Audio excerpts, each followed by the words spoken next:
Class ninth class. Hello, good morning students. आपकी exercise चल रही थी 1.3 कंप्लीट करवा दी थी और 1.4 मैंने कंप्लीट करवा दी थी आपको। 1.4 मैंने बताया था ज़्यादा इंपॉर्टेंट एक्सरसाइज नहीं है, और 1.5 के भी मैंने 2 क्वेश्चन आपको फर्स्ट और सेकंड करवा दिए थे। अब इसके 3 क्वेश्चन रह गए, 3, 4, 5 और एक 1.6 रह गई है। आपका फर्स्ट चैप्टर आज कंप्लीट हो जाएगा और आपको जानकर खुशी होगी। अब आपके स्कूल खोले जा रहे हैं 2 तारीख से, तो जल्दी आप स्कूल में अब सीधा डायरेक्टली पढ़ेंगे हम। क्वेश्चन नंबर 3 देखिए फिलहाल।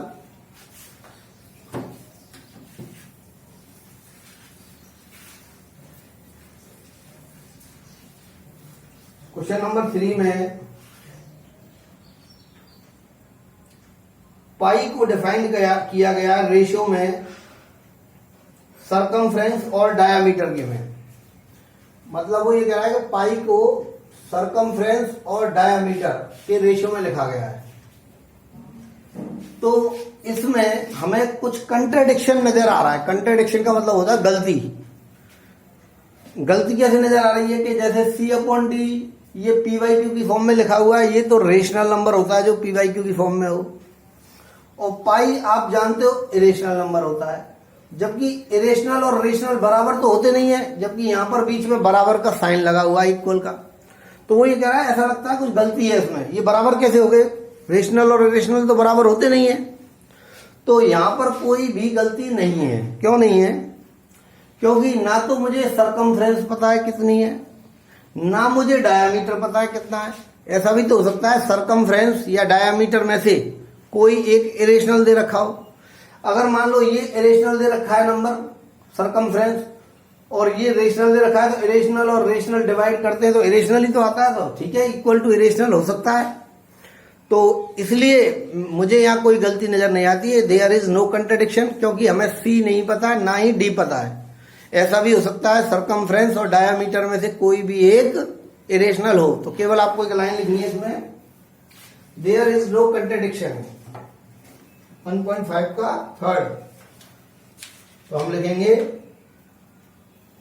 There is no contradiction.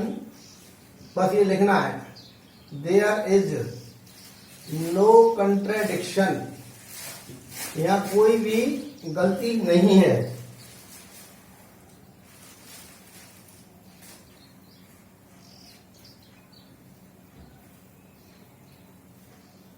Because, क्योंकि we may not realise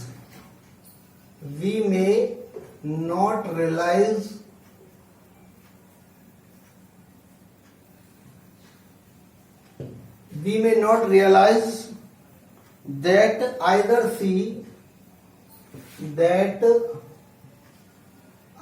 C or D is irrational. तो यहां पर कोई गलती नहीं है, क्योंकि हम रियलाइज नहीं कर सकते, हम ये पता नहीं लगा सकते कि यहां पर C और D में से कोई भी एक इरेशनल हो सकता है। तो हमें C और D की वैल्यू पता नहीं है, तो ये भी तो हो सकता है C और D में से कोई इरेशनल हो, इसलिए यहां कोई कंट्राडिक्शन नहीं है। अब आइए आगे, रूट 9.3 को नंबर लाइन पे शो करना है। तो देखिए रूट 9.3 इसे नंबर लाइन पे शो करना है। एक नंबर लाइन बनाएंगे, यहां कहीं भी एक पॉइंट ले लेंगे A, और 9.3 सेंटीमीटर दूर B पॉइंट ले लेंगे। 9.3 सेंटीमीटर लिया है मैंने, ये कोई लाइन ले ली है लंबी सी, यहां पर कहीं भी एक पॉइंट लिया और स्केल से नाप कर ये 9.3 ले लिया, और 9.3 से 1 सेंटीमीटर दूर एक पॉइंट और ले लेना C, ये 1 सेंटीमीटर दूर लेना है। तो A B ले लिया 9.3 और यहां से 1 सेंटीमीटर दूर एक पॉइंट और ले लिया C। अब इसका परपेंडिकुलर बाइसेक्टर खींचेंगे हम। परपेंडिकुलर बाइसेक्टर आप जानते हैं खींचना। AC का सी का खींचेंगे तो ए सी का हाफ खींचेंगे। तो हाफ कैसे खींचेंगे, ए पर कंपास रखेंगे और मोर देन हाफ कंपास को ए सी के आधे से ज्यादा खोलकर एक आर्क यहां और ए से ही एक आर्क यहां, फिर सी पर रखेंगे एक आर्क यहां और एक आर्क यहां। तो ए और सी पर ये रखकर ऐसे ये इसका परपेंडिकुलर बाइसेक्टर खींच लेंगे। समझ गए? एक बार दोबारा खींच देता हूं, ये थोड़ा सा गलत खिंचा है, यहां आएगा लंबा। तो कंपास को ए पर रखना है, आधे से ज्यादा अंदाज से ए सी के हाफ से ज्यादा कंपास खोलनी है, एक आर्क इधर एक आर्क इधर, सी पर रखकर एक आर्क इधर एक आर्क इधर। और यहां पर कोई भी नाम दे देना है, जैसे दे दिया मैंने नाम एम। अब एम पर रखना है कंपास को और ए तक खोलना है। एम पर रखना है, ए तक खोलना है और एक सेमी सर्कल घुमा देना है।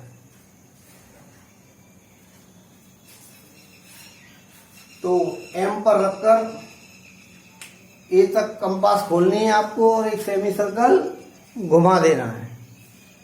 इसके बाद एम पर रखकर ए तक कंपास खोली और ऐसे एक सेमी सर्कल घुमा दिया जो सी पर जाएगा। बी के ऊपर 90 डिग्री का एंगल बना देना है। ऐसे बी के ऊपर 90 डिग्री का एंगल बना देना है और फिर यहां पर आपको रख देना है डी, कोई भी पॉइंट रख दो। ये जो बी डी है ये आपका आ गया √9.3। अब इसे नंबर लाइन पे लाना है तो बी पर कंपास रखनी है और डी तक खोलनी है। बी पर कंपास रखी, डी तक खोल के ऐसे एक आर्क ले आना है। ये आपका √9.3 हो गया नंबर लाइन के ऊपर। एक बार और बता देता हूं मैं, देखो एक लाइन खींचनी है लंबी सी, इसके ऊपर कहीं भी पॉइंट ए ले लेना है और 9.3 सेंटीमीटर दूर एक पॉइंट ले लेना बी और यहां से 1 सेंटीमीटर दूर एक पॉइंट ले लेना सी। फिर इस ए सी का परपेंडिकुलर बाइसेक्टर खींच लेना है और यहां लिख देना है एम। फिर एम पर रखना है कंपास को, ए तक खोलना है और एक इस तरह से सेमी सर्कल घुमा देना है जो सी पर जाएगा। फिर ये जो बी वाला पॉइंट है इस पर एक 90 डिग्री बना देना है आपको और ये कंपास में लेना है, बी पर रखना है, डी को बी पर रखकर डी तक खोलना है कंपास को, ऐसे एक आर्क लगा देना है। जहां भी आएगा ये आपका √9.3 हो जाएगा। ठीक है, तो ए बी खींचनी है, 1 सेंटीमीटर दूर एक पॉइंट और लेना है सी। ए और सी पर रखकर ये परपेंडिकुलर बाइसेक्टर खींचना है। एम पर रखकर एक सेमी सर्कल घुमाना है। फिर बी पर 90 डिग्री का एंगल बना देना है। बी डी को कंपास में लेकर और एक आर्क ऐसे ले आएंगे। ये √9.3 हो गया। चलिए अब नेक्स्ट देखिए आप।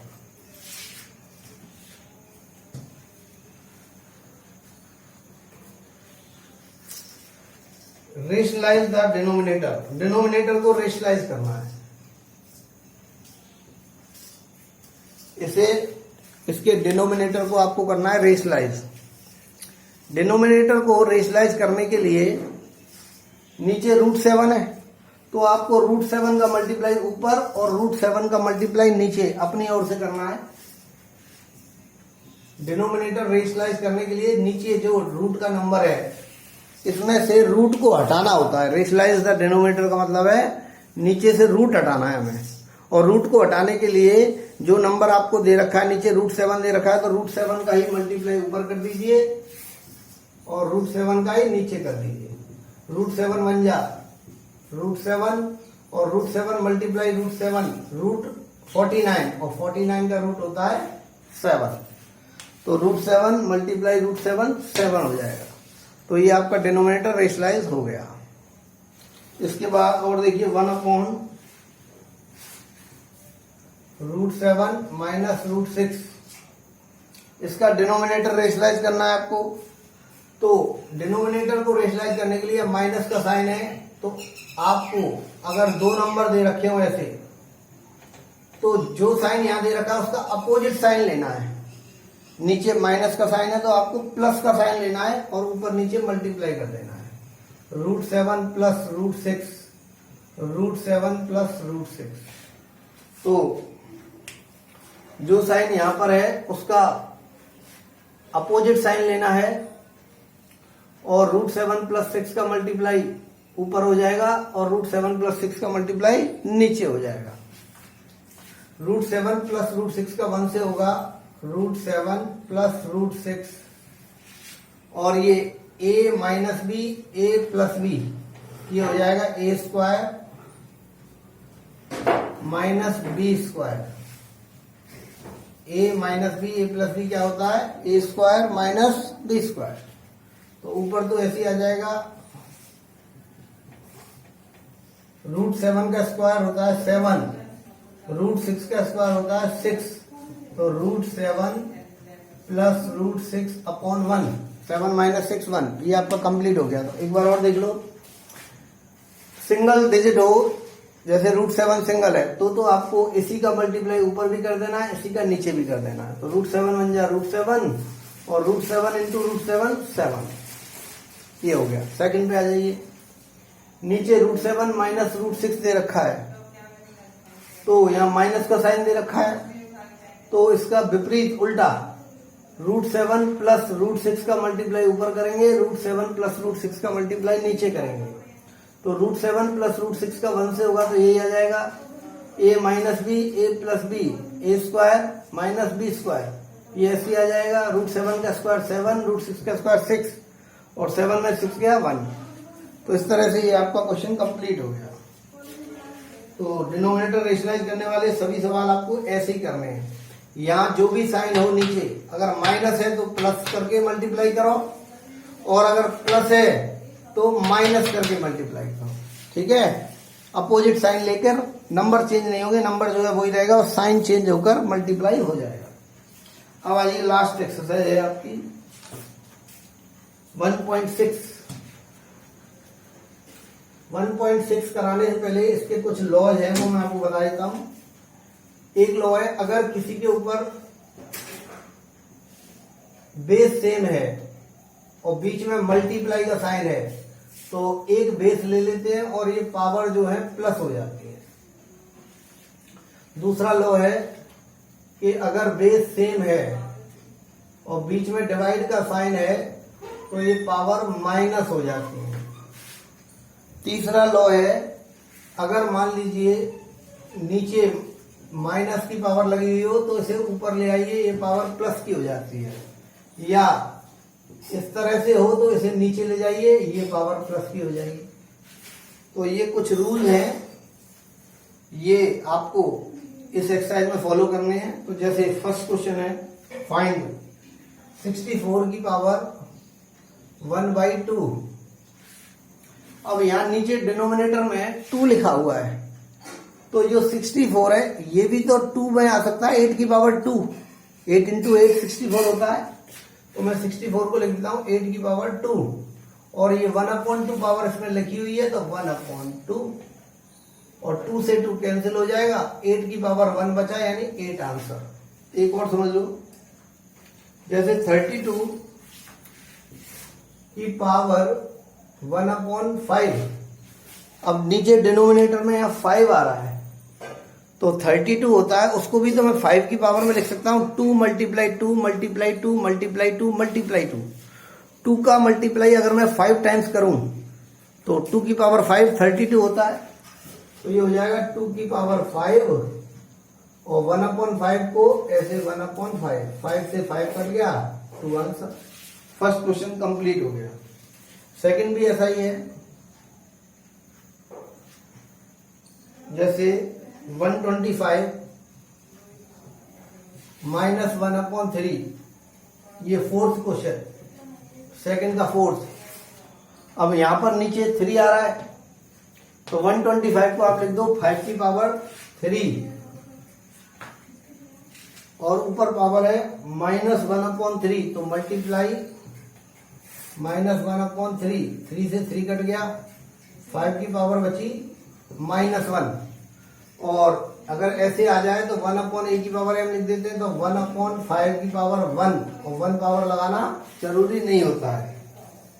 और देख लो इसका थर्ड, 16 की पावर 3/4, नीचे 4 आ रहा है तो 16 को लिख देंगे 2 की पावर 4, और मल्टीप्लाई 3/4, 4 से 4 कट गया, 2 की पावर 3, ये होता है 8।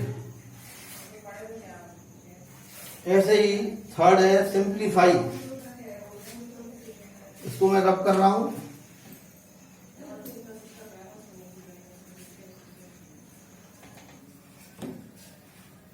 टू की पावर 2/3, 2 की पावर 1/5, बेस सेम है 2, बीच में मल्टीप्लाई, डॉट का मतलब होता है मल्टीप्लाई, तो पावर प्लस हो जाएगी 2 की पावर 3 प्लस 1/5। जब बेस सेम होता है तो पावर हो जाती है प्लस। अब 2/3 और 1/5 को प्लस कर देंगे एलसीएम लेके, इसका एलसीएम आ जाएगा 15, 3 का 15 में 5 टाइम्स, 5 2 जा 10, 5 का 15 में 3 टाइम्स, 3 1 जा 3, तो ये हो गया 2 की पावर 13/15 आंसर। और देखिए सेकंड,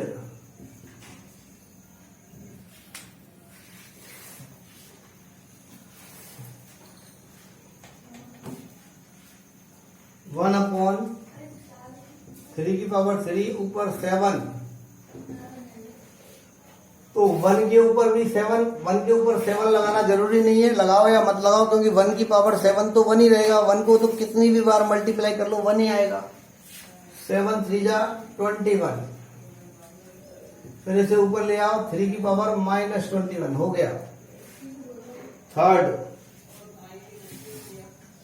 11 की पावर 1/2, 11 की पावर 1/4, 1/2 और 1/4 में पावर छोटी है 1/4, 1/2 यानी 1 चीज के, कोई भी 1 थिंग है उसके 2 टुकड़े करें हम, यहाँ 1 थिंग के 4 टुकड़े करें, तो ये तो बड़ा है, तो 1/2 बड़ा होता है। तो जो बड़ी पावर है अगर बेस सेम हो तो बड़ी पावर के पास छोटी पावर को ले जाते हैं, तो ऊपर बड़ी पावर है तो ऊपर बेस 11 ले लो, और 1/2 के पास इस 1/4 को ले जाएंगे, माइनस होके जाएगा ये। अब इसका एलसीएम कर लो 1/2 और 1/4 का, तो एलसीएम आ जाएगा 4, 2 का डिवाइड 4 में 2 टाइम्स, 2 1 जा 2, 4 का डिवाइड 4 में 1 टाइम, 1 1 जा 1, तो ये हो गया 11 की पावर 1/4, 2 में से बन गया 1/4, ये आंसर हो गया। लास्ट क्वेश्चन, 7 की पावर 1/2, 8 की पावर 1/2। अब दोनों पर ही सेम पावर है, जब दोनों की पावर सेम है तो हम 7 और 8 को, ये डॉट का मतलब है मल्टीप्लाई, तो 7 × 8 ले लो, और ऊपर दोनों की पावर सेम है तो पावर लगा दो 1/2, और 7 8 जा 56, और पावर 1/2, ये आंसर हो गया। तो ये आपकी एक्सरसाइज कंप्लीट हो गई है। इसके अलावा आपको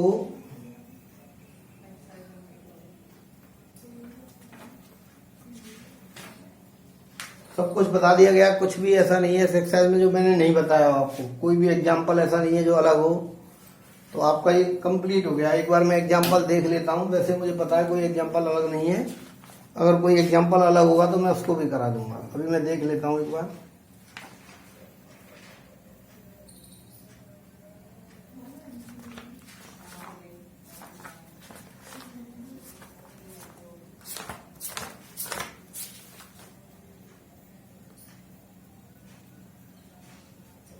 देखो वैसे तो करा दिए थे मैंने, ये भी मैं करा देता हूँ। एक तो एग्जाम्पल है, देखो जैसे एक एग्जाम्पल आपको दे रखा है, एड 2√2 + 5√3 एंड √2 माइनस 3√3, इनको ऐड करना है। वैसे मैं बता चुका हूं ऐसा सवाल भी आपको। तो ऐड करना है तो 2√2 प्लस 5√3 और इधर लगा दो √2 माइनस 3√3।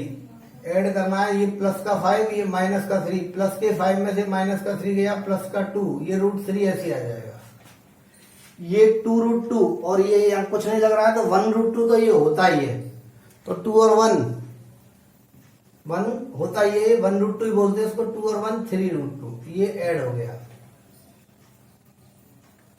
एक मल्टीप्लाई दे रखा है 6√5 को मल्टीप्लाई करना है 2√5 से। तो जब 6√5 का मल्टीप्लाई करोगे आप 2√5 से, तो मैंने बताया था नंबर जो है इनका मल्टीप्लाई कर लो। 6 2 जा 12 और √5 का मल्टीप्लाई √5 से होगा तो 5 और 12 5 जा 60, ये मल्टीप्लाई हो गया। एक डिवाइड दे रखा है आपको 8√15 डिवाइड बाई 2√3,